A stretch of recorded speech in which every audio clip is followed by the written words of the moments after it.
pandemic in 2020. Archbishop Gregory Amen will celebrate Holy Week services at the St. Louis Cathedral. Tonight's Holy Thursday Mass of the Lord's Last Supper is going to take place at 7 p.m. Good Friday Liturgy of the Lord's Passion, that takes place at 3 p.m. And the Easter Vigil Mass, Saturday at 8 p.m. Also, Easter Morning Mass of the Lord's Resurrection, that happens at 11 a.m. And tomorrow you can make sure to pick up a Good Friday fish box and get vaccinated all at the same time. New Orleans East Hospital is hosting a vaccination event at the Ashe Cultural Arts Center from 1 p.m. until 4 p.m. They'll be administering the one-shot Johnson & Johnson vaccine, and a free fish plate will be given out afterwards. Gina? Travers, new numbers today show more than 1.2 million people in Louisiana have received at least one dose of the vaccine, while 782,000 are fully vaccinated.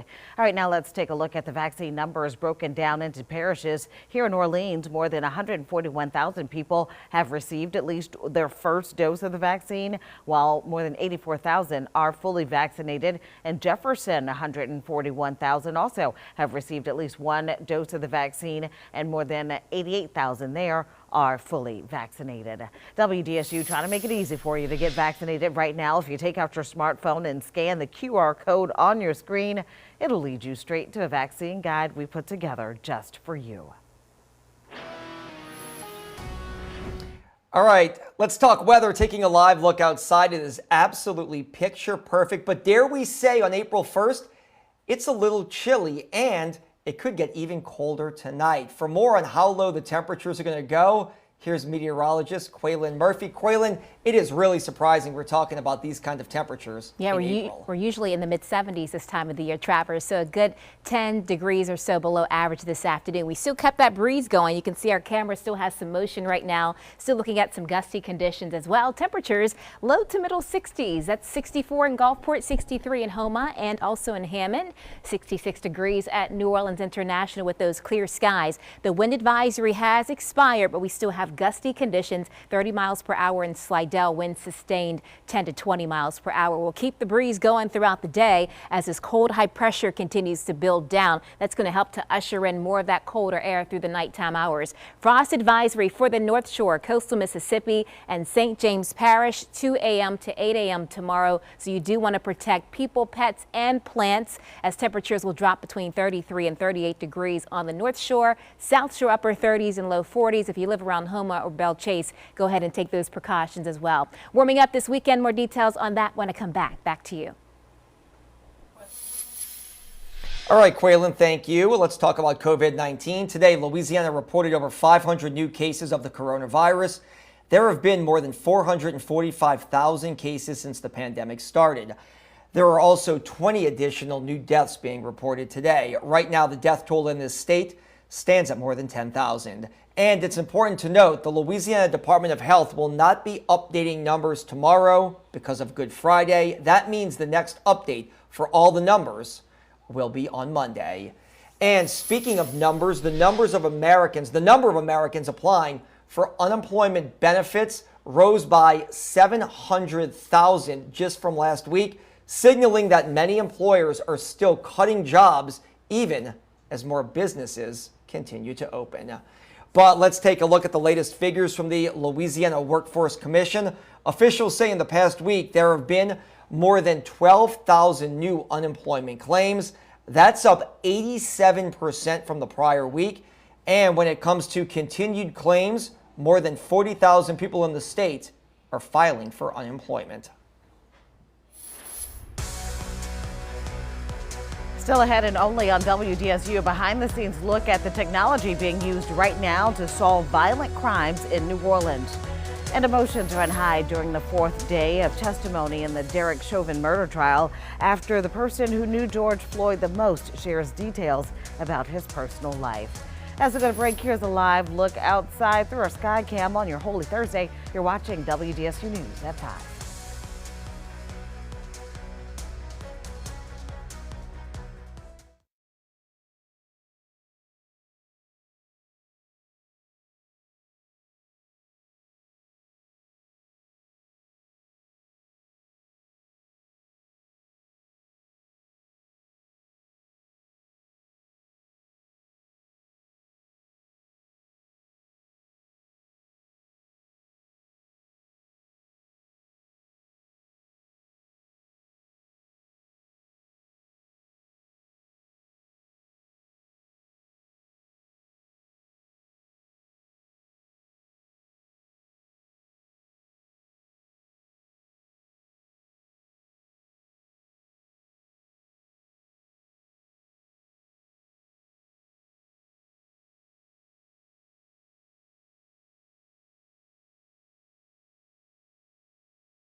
The cameras that within that predetermined geographic radius will spin up automatically. Now to a WDSU exclusive. As some violent crimes are on the rise across New Orleans, we get a behind-the-scenes look inside the real-time crime camera operations center to see how that technology is being used to combat crimes that are plaguing this city, like carjackings.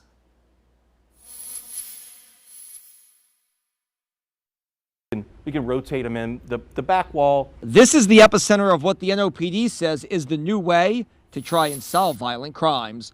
Almost 1,000 cameras rolling at all times. You've probably seen them in your neighborhood.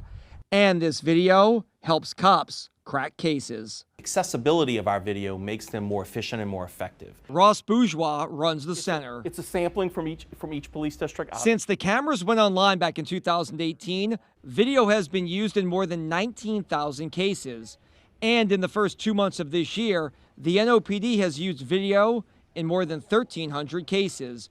Over 200 of those violent felonies. We were able to kind of cut through a lot of that clutter. And solve some crimes. Like this one last fall when a group of teens robbed a man at gunpoint in the Michoud neighborhood. And I don't give the key and they hit me to the head. But they hit me again and one of them took the key from my pocket. Hung Nguyen was the victim in this brazen robbery.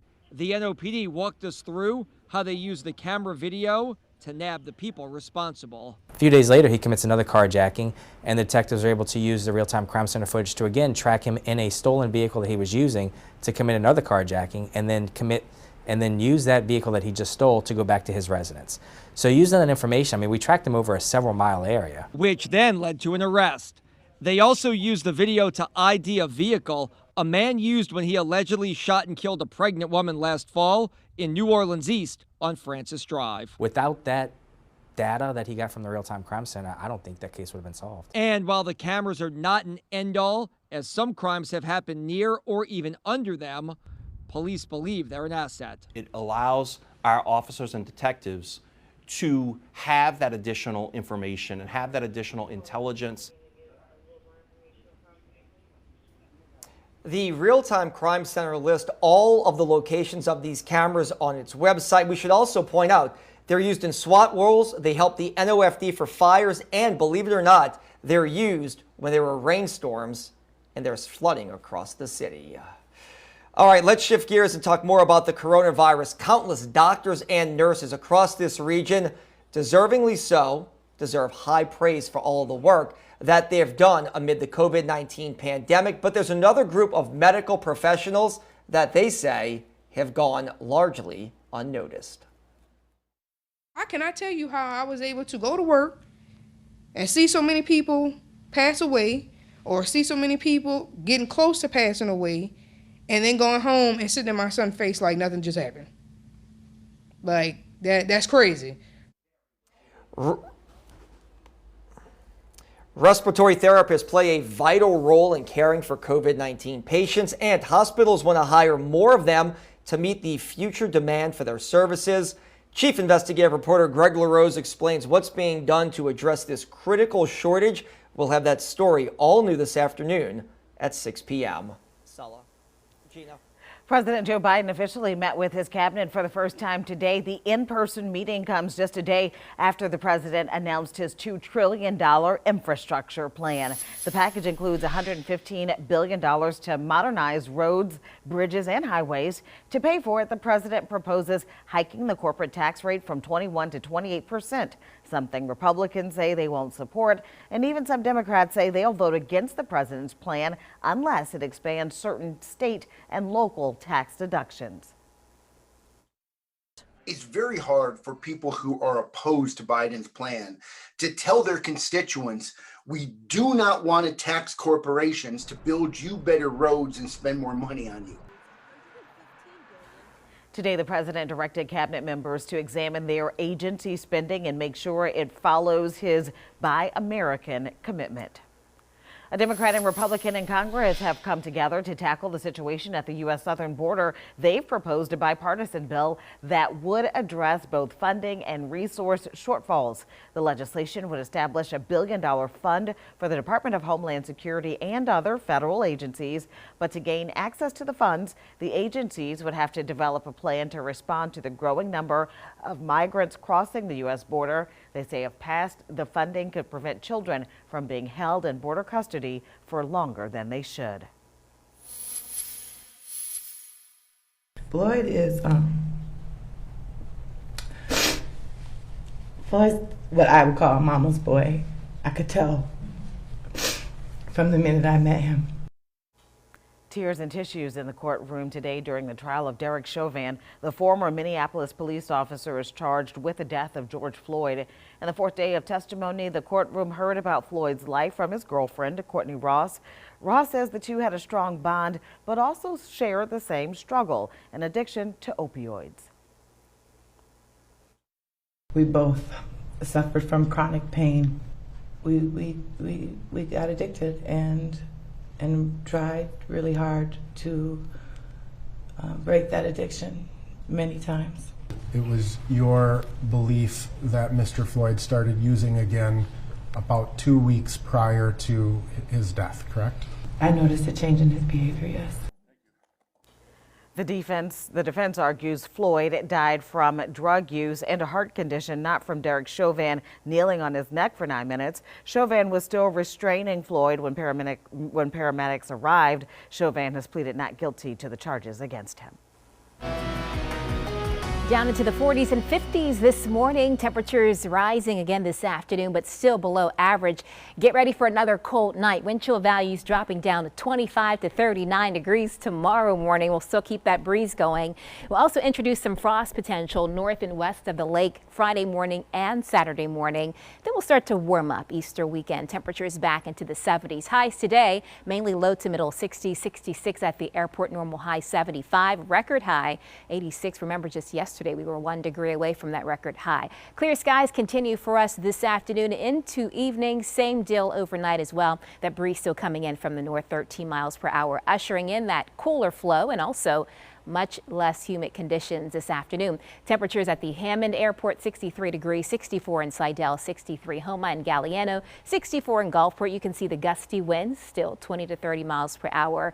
Those will relax a bit more, but the breeze again ongoing. We do have some frost concerns, frost advisory, North Shore, coastal Mississippi, St. James Parish, 2 a.m. until 8 a.m. tomorrow as temperatures will drop. I expect overall temperatures to drop between 33 and 38 north and west of the lake. So we want to protect people, pets, and plants tonight. Sensitive vegetation will be threatened overnight. South of the lake, around the lake, I think will be fine, but away from the lake, that's where temperatures could drop into the upper 30s. So we could see some patchy frost. So go ahead and take those precautions as well. South of the lake, clear skies for us. That will continue through tonight and also Friday before we start to see a little bit more fog or cloud cover developing into the weekend. So temperatures in the morning 30s and 40s tomorrow afternoon, back into the low to mid 60s. So very much similar to today, and then dropping off again into Saturday morning. Saturday afternoon 71 with a sun cloud mix. Sunday a little bit warmer, temperatures closer to average, right around 74 degrees Easter Sunday. And then the bump up continues on those temperatures. So by Monday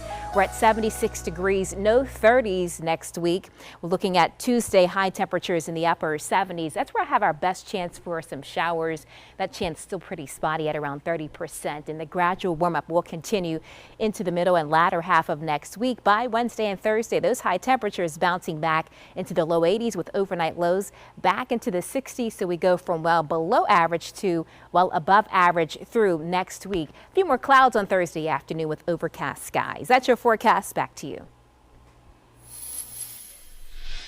All right, Quaylen, thank you. Well, we all know it's Holy Week for billions of Christians, but for the second year in a row, a lot of the traditions are hampered because of the coronavirus pandemic. Pope Francis presided over the annual Chrism Mass today, which is Holy Thursday. In prior years, Pope Francis spent Thursday washing the feet of prisoners, but that was canceled for a second year because of the coronavirus pandemic. This Easter, much of Italy is in lockdown, including the cities of Rome, Milan, and Venice. The restrictions went into effect last month, and they last until this upcoming Tuesday. People cannot leave their homes except for work or for health reasons, but on Sunday, the Pope will deliver Mass from inside St. Peter's Basilica. Gina? New on WDSU, testing our faith. Many churches are preparing to welcome back